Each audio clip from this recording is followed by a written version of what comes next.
Hi, ladies, and welcome back. I'm here with Chia Chia, and today we're going to talk about hormones and husbands. Your husband can often be the biggest target in your menopause rage. I often find myself looking at my husband thinking, was he always wrong about absolutely everything, or is this just like a hormone thing I'm going through? I mean, certainly I didn't marry someone who can't get it straight. So I find that hormones are messing up my marriage. So what happens as women is that our hormones go up and down until we're about 25. This is a real generalization because it's really different for every woman. Then they're about stable between 25 and 35. Okay. And that's probably the age in which we're getting married for a lot of women, right? Between 25 and 35. Then our hormones start to fluctuate up and down, and then they go down, and then they go into an equilibrium at about 51 during menopause. Essentially, we have about 10 years of hormonal stability. Wow, that's not much. It's not much. It's kind of a ripoff. It is a ripoff. Same thing happens with men, but they have a longer period of hormonal stability. Of course they do. Yes. So what happens is that what we thought he did at 28, we were like so flush of hormones. We're like, oh, that's the cutest thing. He's like the cutest thing. I love that thing that he does. Mm-hmm. Yeah. And then when we hit 39, 40, 41, we're like, oh, that bugs me the most. I can't believe he does that. He's been doing that for 10 years. And then memory loss kicks in. You're like, I don't remember when I thought that was cute. Yeah. That's right. We don't remember. It's very important to have the male view on menopause because our responsibility as women is to understand what we're going through. And the more we can do that, the better we'll be and the better everyone around us will be. The first hormone that goes is progesterone. It's the one we need the least. Oh, right? Okay, yeah. It's the loving, nurturing hormone. What? Yes. We need that? Oh, man. It's actually the hormone that maintains pregnancy, right? Oh, okay. Yep.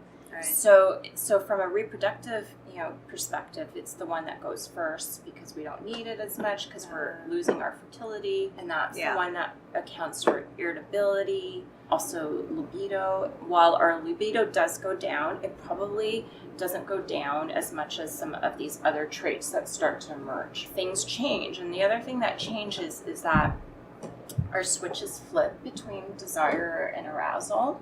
Okay. Like flip off? They 180. Oh, well, mine flipped off. Like they're gone. So it's because your switch probably flipped around. When we're younger and we've got like a full complement of hormones, we have arousal. Yeah. Then we have desire.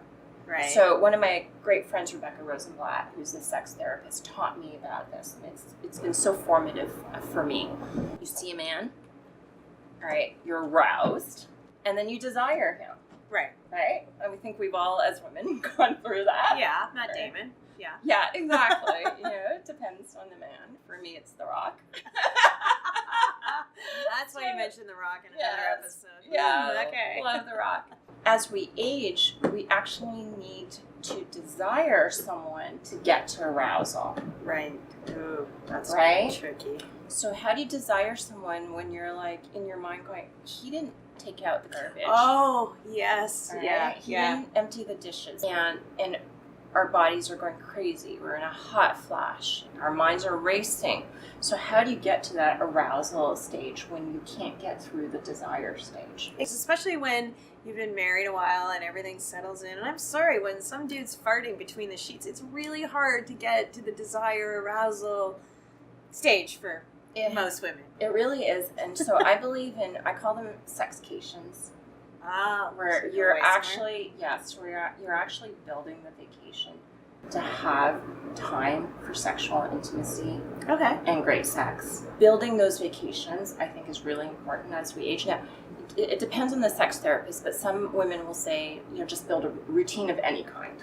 Okay. Monday night, Saturday night, right? Or Saturday night, every 2 weeks, whatever your routine is. Ours is birthdays and Christmas. So every day's a birthday, every day's Christmas. It really varies, of course, from couple to couple, but building in a routine. Regular intercourse, whether with a device or with a partner, will ensure that we're getting circulation to our vaginal tract. It hurts. Sex hurts. Yes. So it's hard to even, like, all joking aside, it's hard to be aroused when you know that it's going to hurt. And it's so hard to explain that to my partner because obviously in his mind nothing has changed. Like, why does it hurt? Yes, You know? and that is huge. And I'm so glad you opened that up, because how can you even get to arousal when you are envisioning pain?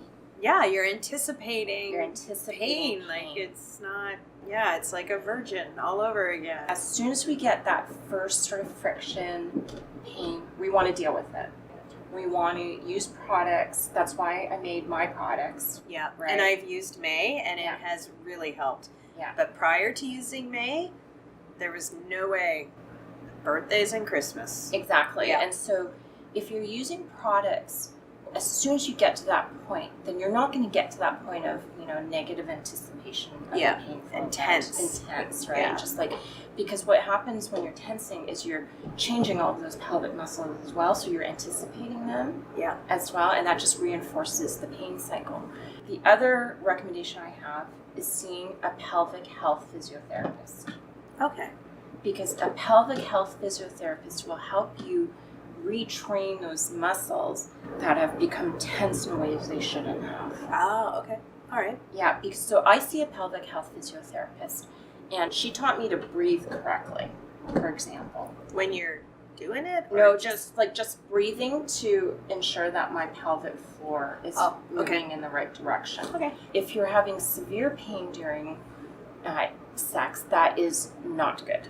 That is not something that we should be going through. Okay. As women. So women should definitely add that to their repertoire of things to do to manage this particular phase. Well, I actually believe every woman at age 40 should probably have a pelvic health exam with a physiotherapist. It's so weird. I know who my physiotherapist is. I think I just changed it. Yeah. Yeah. I can't imagine going in saying, this one's a little different. Yes, exactly. So, I mean, there are women typically who are trained in this, and they will manipulate your pelvic floor and everything to help you, have the right structure and right concentration, relaxation, and and strength in these muscles. That just sounds like another pap smear. Yes, in some ways it is. But the goal is to have the right mix of muscle strength and muscle relaxation.